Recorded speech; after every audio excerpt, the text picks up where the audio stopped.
चीजों को इतनी अच्छी तरह से मिक्स करेंगे कि सारी चीजें एक जान हो जाए।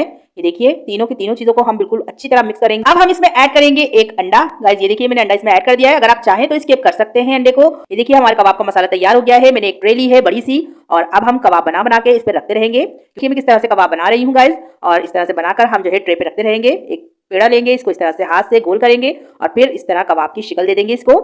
और ये देखिए हमारा ये कबाब भी तैयार हो गया है। सारे कबाब में इसी तरह बनाकर रख लूंगी और अब मैं ये वाले फ्रीज कर दूंगी और इनको मैं फ्राई करूंगी। ये देखिए मैंने तवे को पहले ही गर्म करने रख दिया था, थोड़ा सा ये गर्म हो गया है। अभी मैंने ऑयल वगैरह नहीं डाला है, इस पे मैं कबाब रख रही हूँ। अब मैं इस पे ऑयल डाल रही हूँ चारों तरफ, तकरीबन 2 टेबल स्पून मैंने ऑयल डाला है और अब हम इसको मीडियम फ्लेम पर फ्राई होने देंगे गाइस। रही हूँ कितना जबरदस्त इस पे कलर आया है। अब हम दोबारा से इस पे ऑयल डालेंगे गाइस।